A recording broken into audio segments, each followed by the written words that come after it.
Just a moment. It's preparing. There we are. Okay. Ooh, that's too much. I'm waiting for the agenda to go on the screen here. Okay.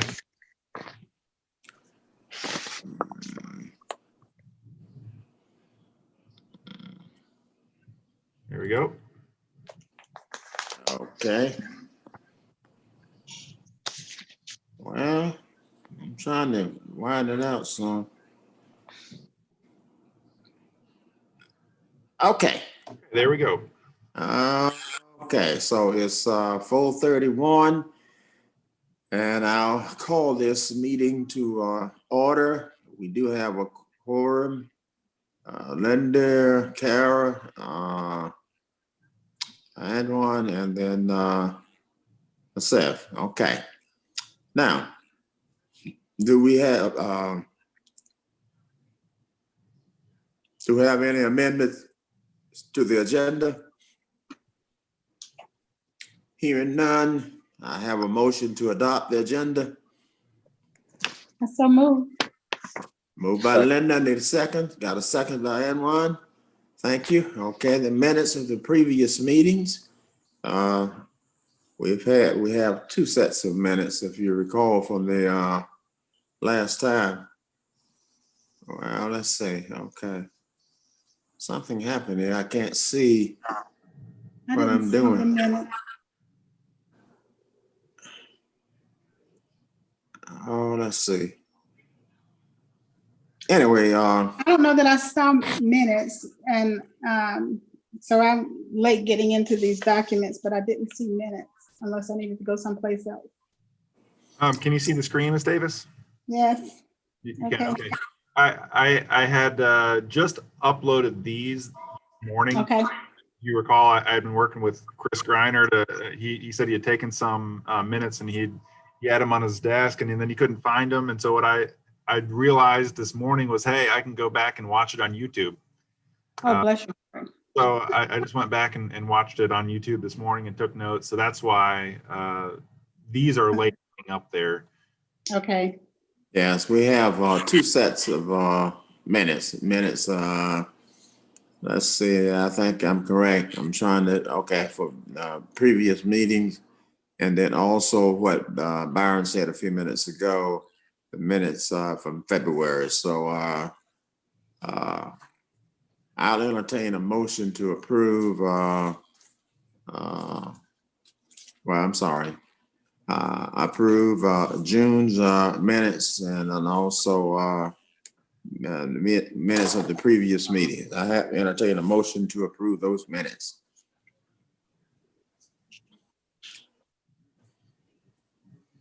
That's minutes from June and then also from September.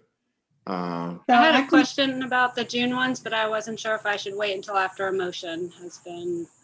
Or if you have a question, just go ahead and ask the question before we approve them. Okay, so for the June ones, I was just going to say under at the top where it says not in attendance, Dr. Yeager is listed there because I think that there was a thought that she was actually on the committee, but she's not on the committee. So I think we can just get rid of that part that says she's not there. Yeah, I do recall that. Yes, you're correct. Okay. Yeah, I'm not certain. I've seen Lisa go in here directly and edit it. Be happy to edit it. So are you still there? We can just approve with that correction. Yeah. Okay. That's correct. Okay. Motion, please. Okay, I move that we accept the minutes from June as well as September Second. with necessary corrections as pointed out by Dr. Dyken. Okay, that was moved by Linda. Got a second from, did I hear a second from McCara? I think it was Antoine. Oh, Antoine, okay. All righty, all in favor? Aye. Okay, all right. Okay, so we're down to the Chief Financial Officer's report, and that would be 4.1. That's July, August, September 2020. Byron? Okay, well, thank you. If you recall, last time we met, we went over the final set of FY20 financials, and what we're going to go over tonight or this afternoon is basically the time frame from the beginning of the year in July all the way through the end of September. And since the financials by nature are cumulative, it's going to be my suggestion that although these are all posted up there, that we just focus our attention on the September reports. So as long as that's okay with you, Mr. Worthy, I'll just go and I'll jump to the September reports. That's fine. Go right ahead. Okay.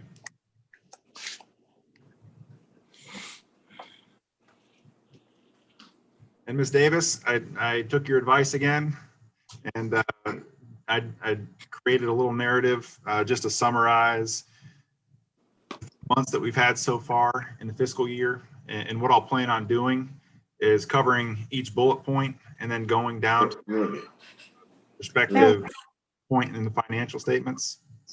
That saved me as I tried to read those statements. Thank you so much. I really appreciate that. You're very welcome. So starting off the cash and fund balance, we're going to be looking at the balance sheet as of the end of September. And what you'll notice is we're slightly above where we were at this point in FY20. But since we had already approved in the budget to some of our fund balance to kind of fill in the gaps for our budget this year, as well as transferring out the roughly $2.8 million to start funding the Prince Avenue project. I predict, and what you'll notice in future months, is that these lines will end up crossing, and most likely for the remainder of the year, both cash and our fund balance will be slightly below where we were at the same time frame from FY20. So here's our balance sheet. Our cash right now is $28.7 million. And where we were at the same time frame last year was $27.8 million. So we're about $900,000 above where we were. But you can kind of see this line is going to trend here. And like I said, it's probably going to be under where we were in FY20 after September. Thing with fund balance, we're combining the assigned and unassigned fund balance. And so right now, our fund balance, when you combine those two, is sitting at 28.3 million compared to 27.9 million. And one thing I want to stress about where we're sitting at right now, I have not moved out the $2.7 million here in the property fund, because as of September, the board had not approved to move that money out. So we did it this month. And so these financial statements are actually behind, so next month's financials will actually reflect the transfer out of the full amount property fund. And that's going to go to the capital project funds to start spending on the Prince Avenue project. So next month, you'll see the yellow line go under the blue line, primarily for those two reasons: for spending more than we're going to bring in FY21, as well as moving out the full amount from the property account. Before I move on, does anybody have any questions? No, so the capital account is the one that's the new one that was established just to handle the property transactions, right? That's correct. So I had created a fund in the 300 series, and it's a capital project fund. And by the nature of those expenditures, anytime you're either building or constructing or buying a facility or real property, it should be done out of the capital project fund. So what we're doing is just moving it out of the general fund to get ourselves set up to start spending on that lease purchase and the renovations for that property.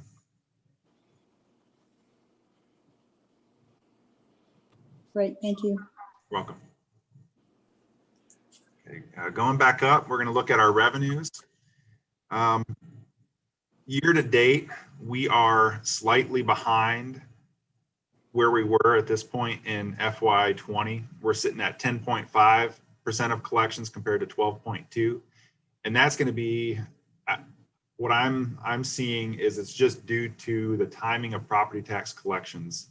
For FY21, we've only collected 9.4% of our property tax budget as compared to 12.2 at the same time frame last year. So I wouldn't be alarmed yet at this point. It could just be the timing of when those property taxes were due and once the money starts rolling in.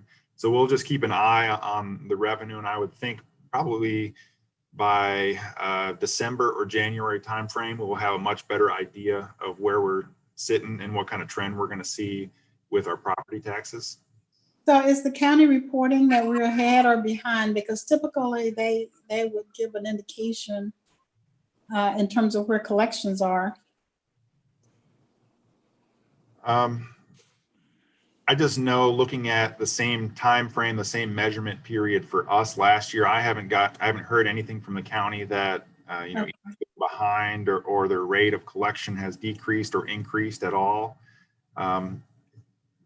Taxes were due just a couple days ago, so they probably haven't had time to put the Okay. stats together and compare yet.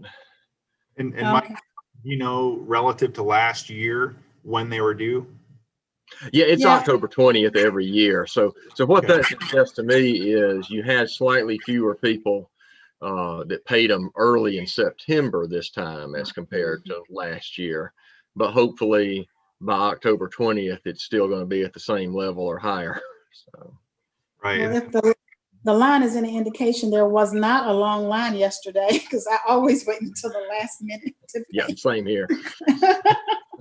I think So, I remember last year that we were a little ahead of the year before at this point. Is that the case? Right. Okay. And So especially maybe if we got to this is more October. normal. or COVID, I don't know. It'd be Right. interesting. Well, to see. sure, nothing's really normal. Yeah. Okay. That's why I was trying to stress, I wouldn't be alarmed yet at this point that we are at 9.4% of our collections as opposed to 12 point Mhm. wherever we were sitting. I'm just merely noting that that's what's making up the difference of the 10.5 compared to the 12.2 of where we were at last year is driven primarily of just the timing of when we're collecting those property taxes. Great. Okay. And so just, we're at the beginning stages, and as we get into the year, this is going to kind of shift and change, and we're only 3 months in. And so whenever we're looking at historical trends and looking, making a monthly budget, once again, our monthly budget of where we had predicted our revenues, where we would be in September, were about $1 million higher than what we actually received.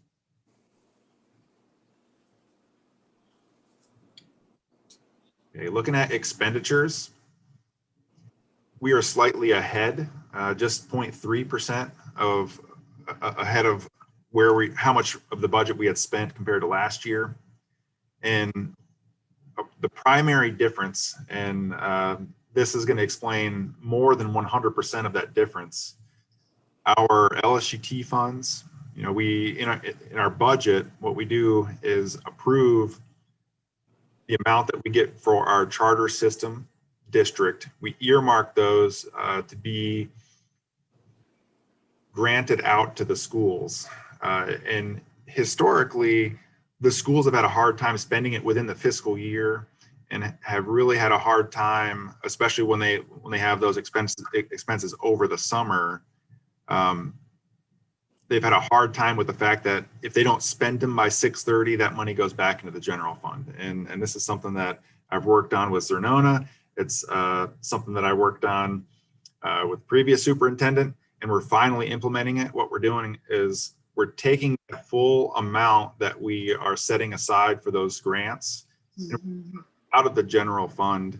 So it's going to show up as an expense in the first period. We're moving it out of the general fund into Fund 121.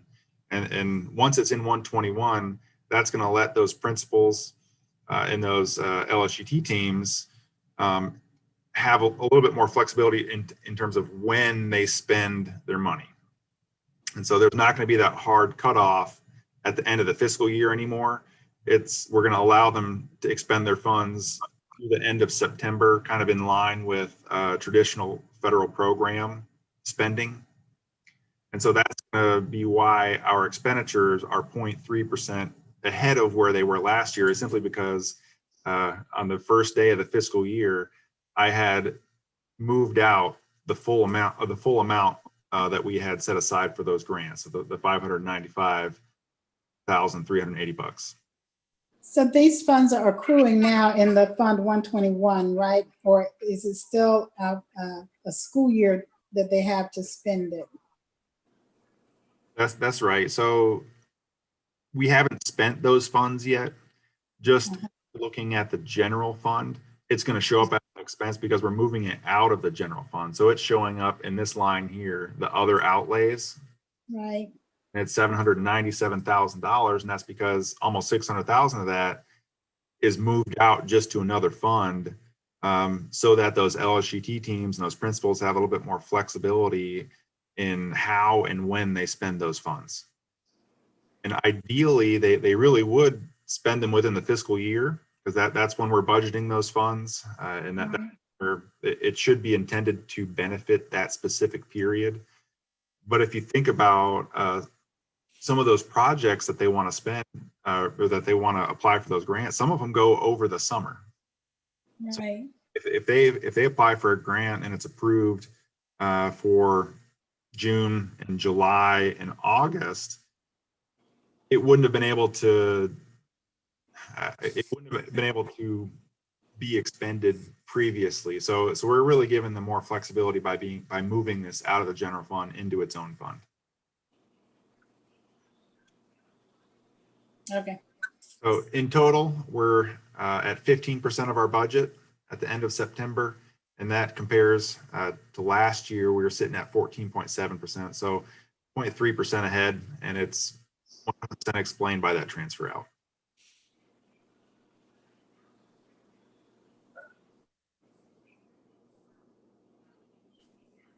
And finally, our cash flow projection.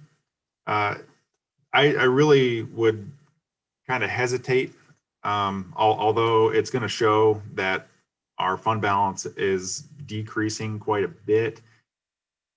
It's going by the trends, and I would hesitate placing too much reliance on it at this point. You know, we've had the timing of the property taxes. When we're receiving those, we're probably going to receive our property taxes a little bit later. And also the expenditures a little bit earlier on when it comes to that transfer out.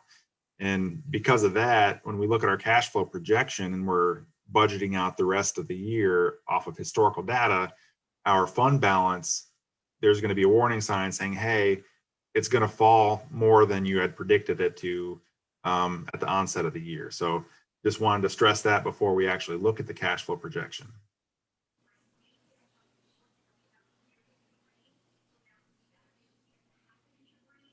So right now we have 25% of the year completed, and that's the orange up here. So all of this is actual data, both for revenues by source and expenditures by function.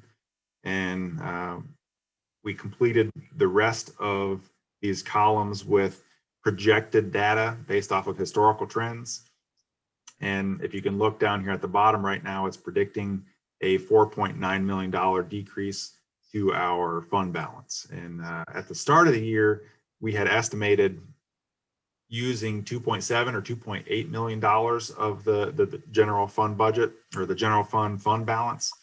So it's quite a bit more just based off of those trends, but I do expect that to come back in line a little bit closer to where we had set the budget.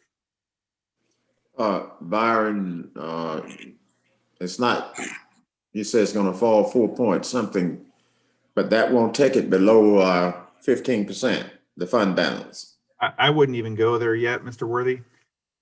Just when we only have 3 months of actual data to look at, and you've got 75% of the year filled up with projections, there's a whole bunch of room for variations. And so really what I'd like to do is pick this document back up starting about December or January, once you've got more months of actual data. And then you can make much more precise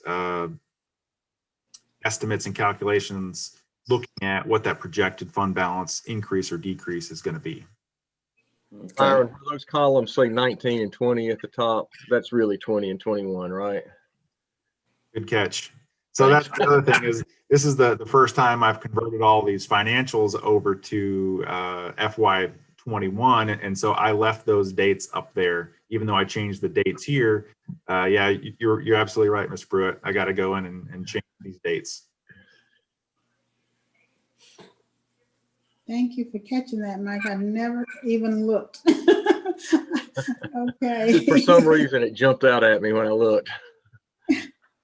I live at those totals. So, okay.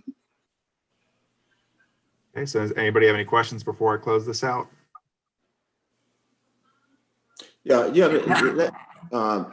when you were talking about the LSGT teams, in terms of giving them some flexibility, and I do understand that, because if they don't spend that money, they're going to lose it. Now, but it has been my experience, you know, when they don't meet deadlines and they come right up to deadlines.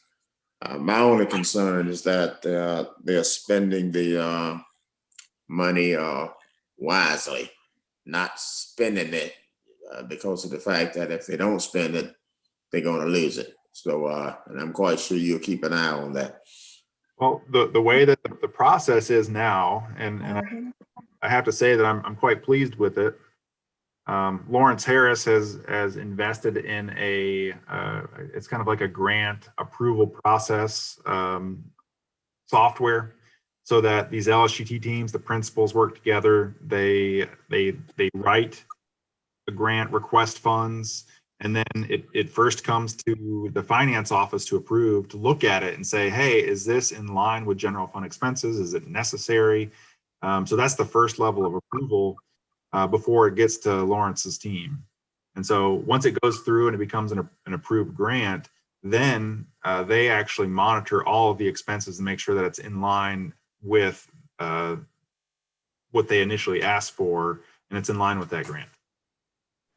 Okay, well, that sounds great, because when I said that, been my experience, you know, as a high school principal with the Title I funds, the same kind of thing, that if you don't spend the money, then of course, after a certain date, you lose it. And then all of a sudden, when people in the various departments that had that Title I money, they'll start buying up things and just to spend it. Well, that's not good. But what you said a few minutes ago, that by being monitored, that's good. Yeah, we definitely have the safeguards in place so that the principals and LSGT teams are not doing that. You know, they've already told us what they want to spend the money on, and Okay. actually go in and set the budget for them so they can only spend the money on what they applied for. And Okay. if they don't spend it, They don't lose it, right? It accrues, right? somewhat. So we are moving it out so that they can spend it over the summertime. But Right. we want all of their expenses for the FY21 grant period, so the year that we're in, to be done and wrapped up with by the end of September. And so if they're not done, if they haven't finished spending everything on those grants by the end of September, and they're well aware of that deadline now, because we've given them more flexibility. We're saying, hey, you can spend into the next fiscal year, but you have to have it all spent by the end of September. And if there's any funds left over at that point, we're going to sweep that all back into the general fund. Well, I think the key factor there that they only can spend the money for certain things, you know, that have been approved. So that helps. Yes, sir.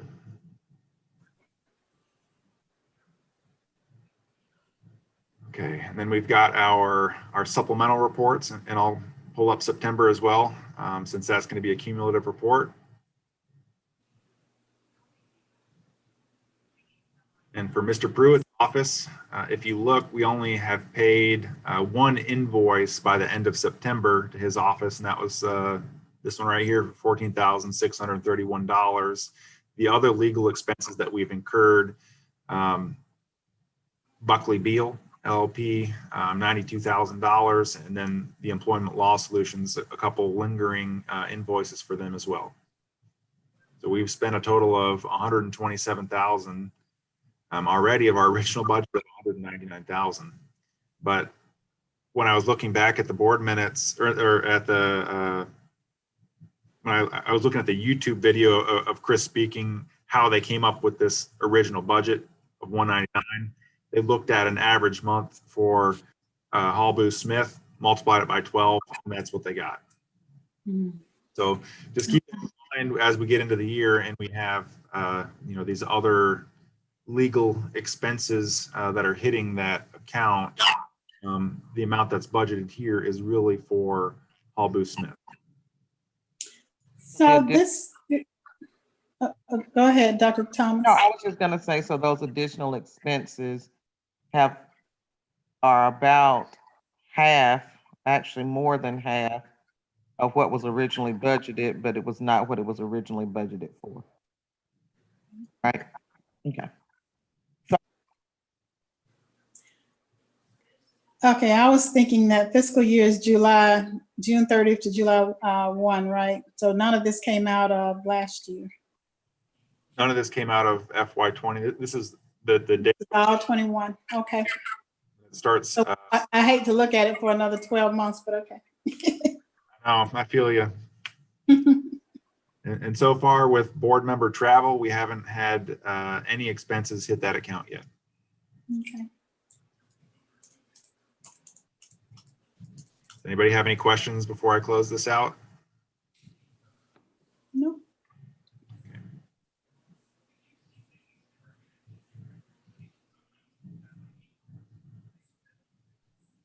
Move on to the paid invoices. And instead of doing this monthly, I just created one document here. So if you open this up, download it, it's going to have all of the paid invoices for the general fund from July 1st all the way to the end of September. You can see where it went. Here we go. So they're all in here. So free to download this, sort it, pivot it, take a look at it, and let me know if you have any questions. I did download that and took a quick look at it. I haven't had a lot. I'm not going to probably spend a whole lot of time on it. Thank you so much. I don't know that didn't realize it would be so much, but that was good, and it shed some light on exactly what does it take to run the district over 2 or 3 months time. Right. So that was very informative for me. Thank you. Welcome.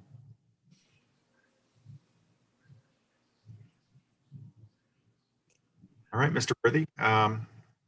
Okay, so you're down to the discussion items. That's 5.1, 5.2, Byron.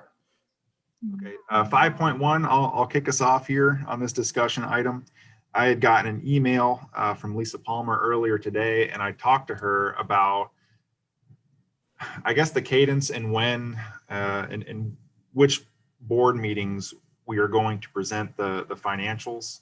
And she had recommended in the upcoming meetings that we would present it at the work session.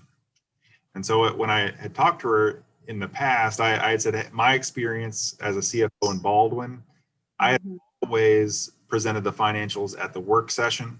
And then that gave the board members time to look at it, to ask any questions before it was approved at the next board meeting. And so Baldwin, we kind of did a 24-hour thing where it was always on Mondays and Tuesdays. Here we've got a full week. So if we looked at the financials in the finance committee, for example, we just looked at September's.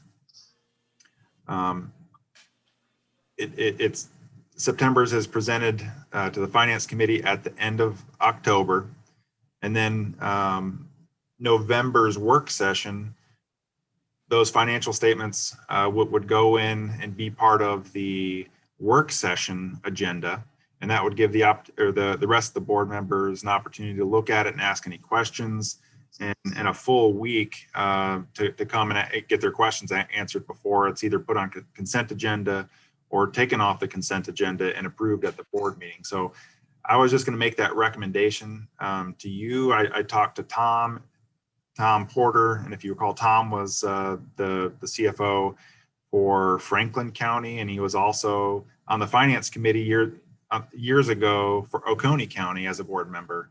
And he said both Oconee County and Franklin County presented their financials at the work session, and it sat until it was approved at the board meeting. So I'm just giving that to you for consideration and discussion. I totally like that. And this is actually closer because I think we used to be like 2 or 3 months behind in getting the financials in. So if we're going to see September and November, I'm starting to get excited that we might see October and November at some point, but not yet. So this part I like, I really do. I think it's good to have it in the work session. Plus, I believe I read in the policy or a law that we have to do this every month anyway. So it makes sense to do it in the work session. So that there can be discussion if there is any. But I'm wondering if this is the best, like I said, I like the summary that you did, the takeaways from that. The analysis makes it easier for us to concentrate on things that might draw attention later on, or things that we might want to pay closer attention to. That helps a lot to focus the conversation because it's just a lot of numbers otherwise. And this at least gives us a takeaway. So appreciate that. You're welcome. Yes, I like the idea of presenting this in a work session, and therefore the board would have an opportunity to ask questions about it, and of course study it, and then of course if you want to place it on the consent agenda, you can place it on the consent agenda, and then you still have an additional week to study it. And then of course if there are additional questions at the regular meeting, board members would have an opportunity to put it off of off of consent agenda for further discussion. So sounds like a good plan. Did I read or hear somewhere that you don't vote on financials because you have audits for those? Well, I do recall in the past that we didn't vote on that, and maybe Mike can weigh in on this. Yeah, the local unit of administration manual that DOE puts out says the board is supposed to approve them monthly if possible. So sometimes they say quarterly is okay, but they recommend monthly. Okay. So we still do vote on this, and even though we have the audit. Okay.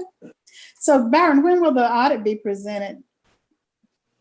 Well, the overall financial statement audit that we get from the Department of Audits, is that the audit you're? Right. I'm actually working on the final set of financial statements for them. And those are slated, hopefully, ideally done by about November 15th. We have until December 31st as the ultimate deadline. If you by November 15th, you're eligible for some kind of recognition and award for Financial Reporting Excellence Award. So that's my goal is to get them in and get them done by November 15th. Okay. So it just has to do with what else is on our plate as administrators at the board, and trying to open up schools is our priority right now. So Right. although the goal is November 15th, we have that strict deadline of December 31st of when they're done. And then after that, I have spoken to our local auditors here in Athens, and we have always and historically been the first in line to receive the audit. They usually come starting in November, even if the financials aren't done. They do some kind of interim testing and audit us first before they move on to other school systems. So they will be done with the audit and all their field work usually January, I'd estimate, and then it takes them a couple months to finish that report and actually publish it. So it'll probably be about March or April before the final set of financial statements are audited and published and ready for us to come back to the board and say, hey, here's the final set of financial statements.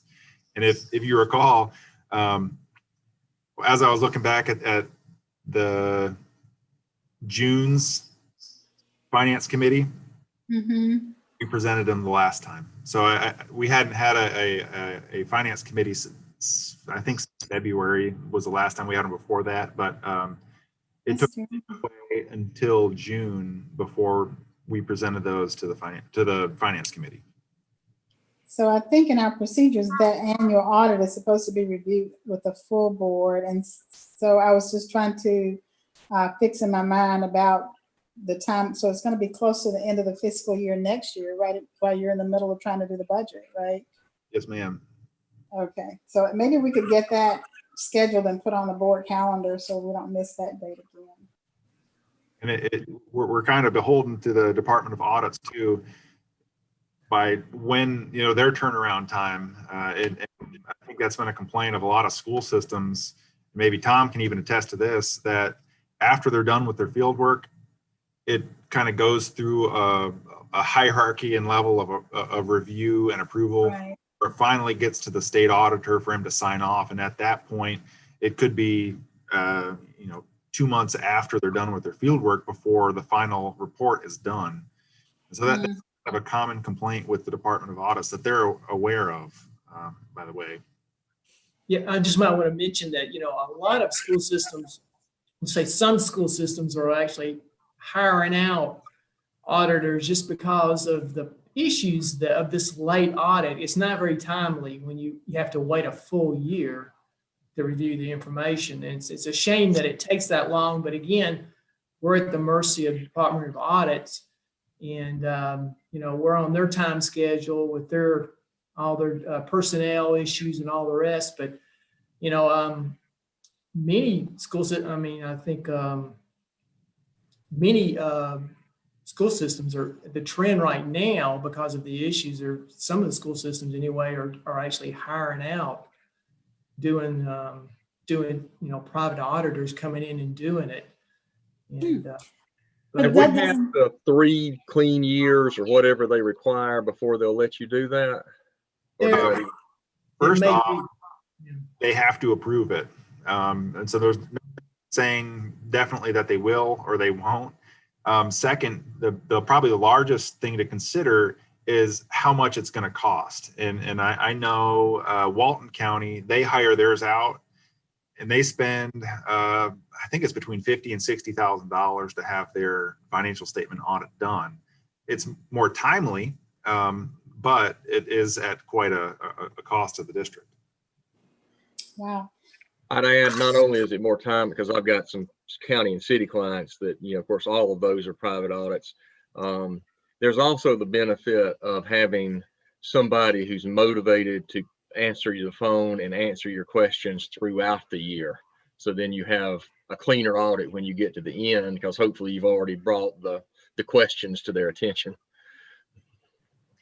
I have to say though, I've got, working with the Department of Audits, I know every single one that's in that office, and I've got a relationship with them where I can pick up the phone at any time and give them a call.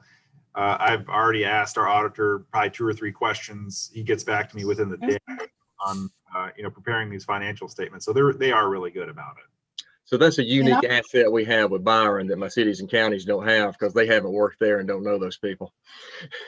That's a good thing. So, all right, Byron, there you go, feather in your cap. But the other piece of that is, my only concern is making sure that we actually have this conversation with the board, because I think that I don't know if we've had the audit presented from last year, and we didn't have any findings then either. We didn't have any significant findings last year. So again, it's just a matter of making sure that we have actually had the conversation with the public and also with the full board, and that we paid attention to it. That's all.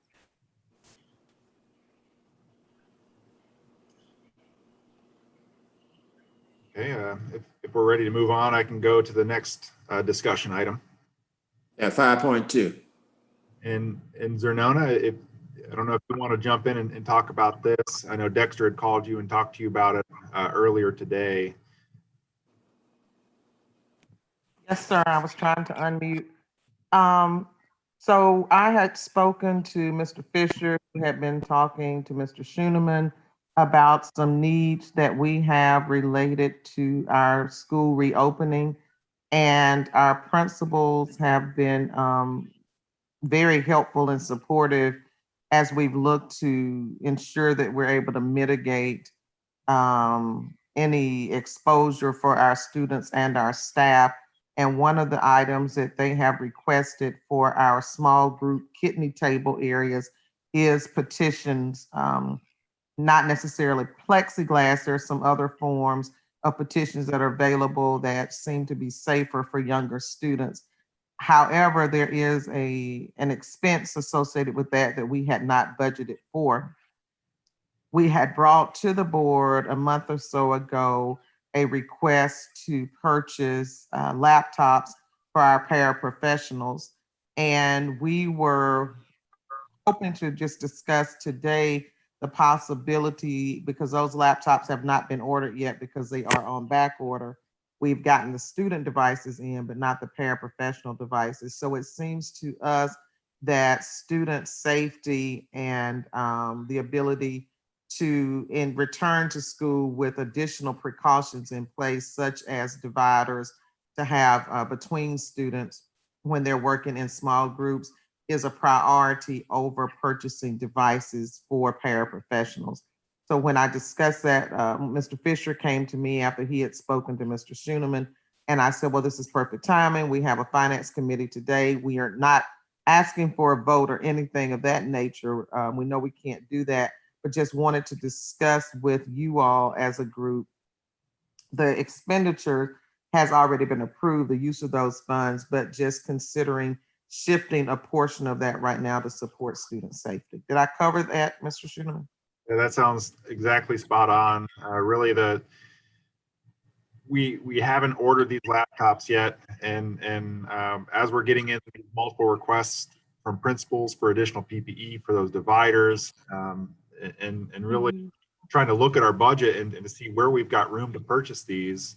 I would agree with Dr. Thomas and say, hey, I feel like the priority should be on keeping our students safe, keeping our teachers, staff safe, especially with the timing, because if we're coming back to school, all of our employees are coming back. Maybe it's not as important at this point for paraprofessionals to have laptops. And in my opinion, it's more important for them or for the schools to have adequate PPE to make them feel comfortable. And I've talked to HR just to chime in about, not about laptops, but just about virtual versus in person. And it seems it's going to be the rare if we have any parapros that are going to be able to function remotely, virtually. So they're going to be in the schools. So they'll have access to equipment there.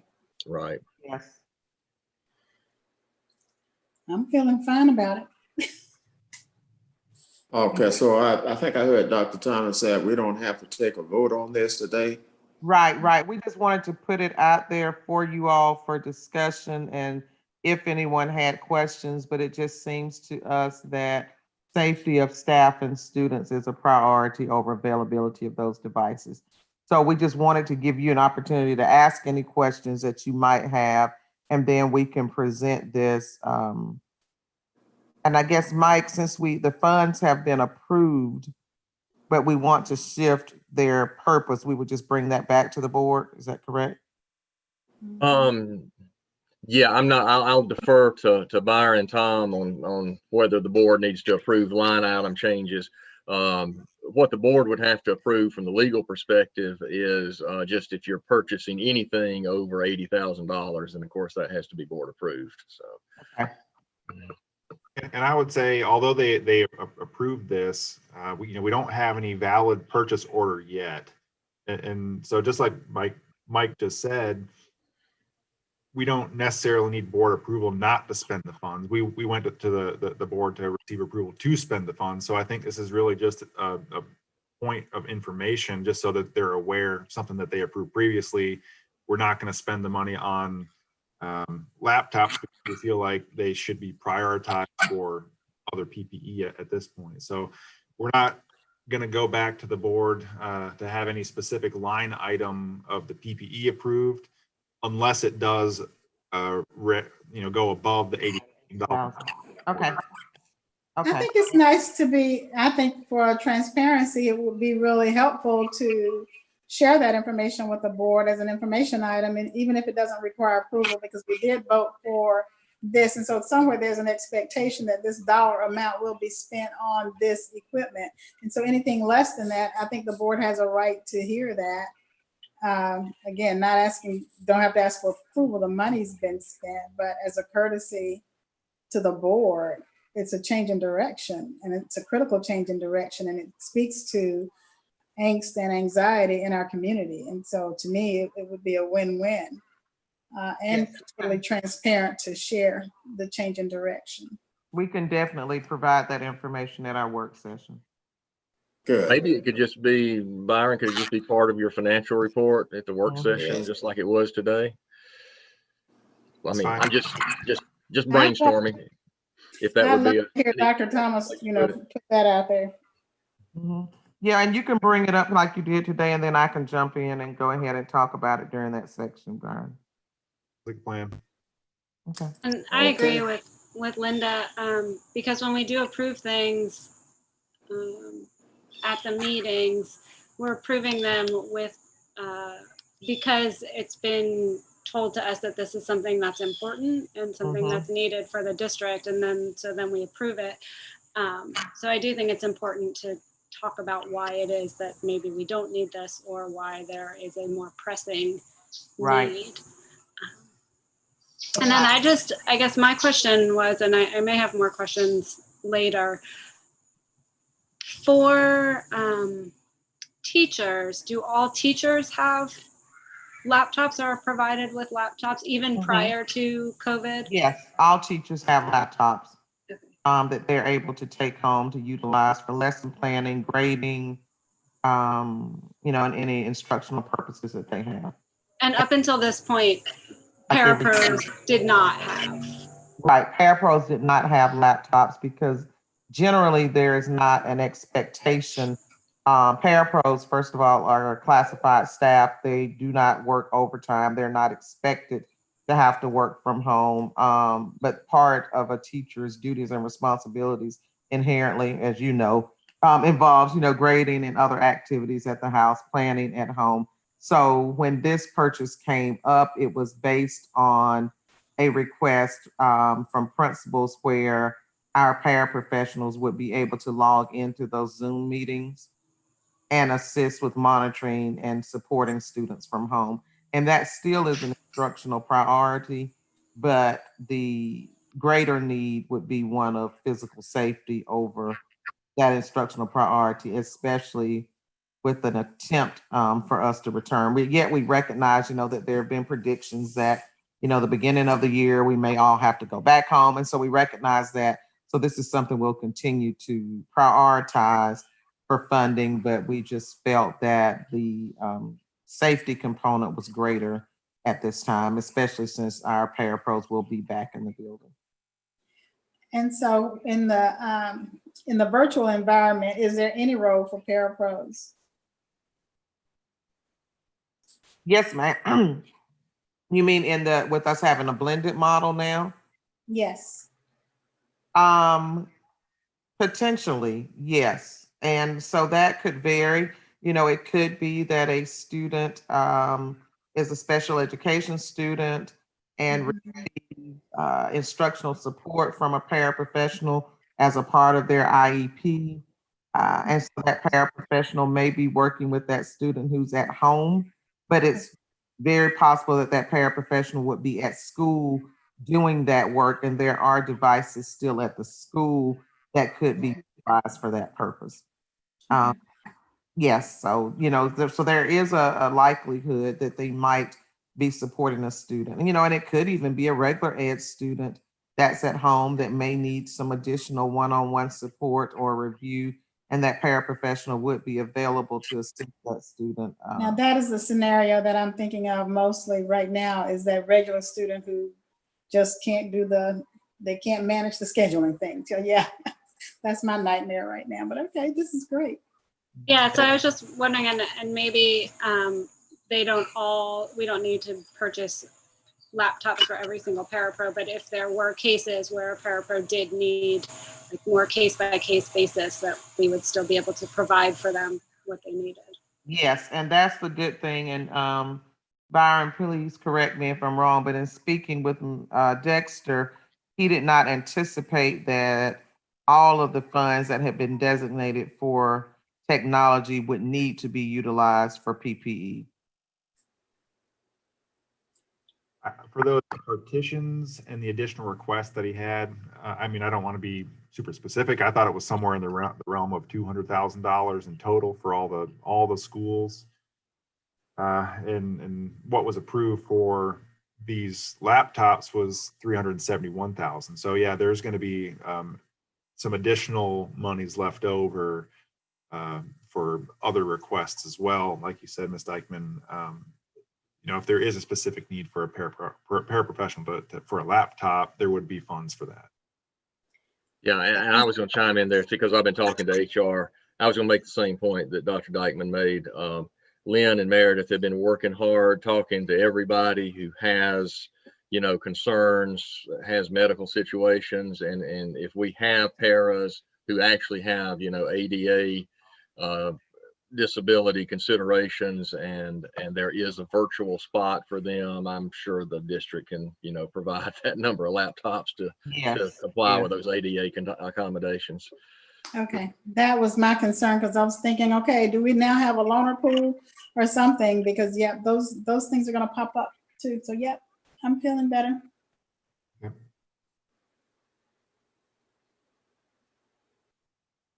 So Mr. Worthy, that's all that I have. Okay, that's the end of the agenda, 5.2, that's the end of it. So therefore, I'll entertain a motion for adjournment. So You all don't want to adjourn? I'm I was trying waiting my for best to share I was the waiting for space. Linda. I'm sharing space now. Come on, work with. I move that we adjourn. Okay, second. You got a second on that? Yes, I I thought thought I I heard heard that. Mr. Stevens. I thought I heard. Yeah. Okay, thank you very much. All in favor? Yeah. Hi. Okay, all right, okay. Thank you very much. Most Thank you. there. Okay. Thank you, Byron. This was great. You're welcome. Take care. Goodbye.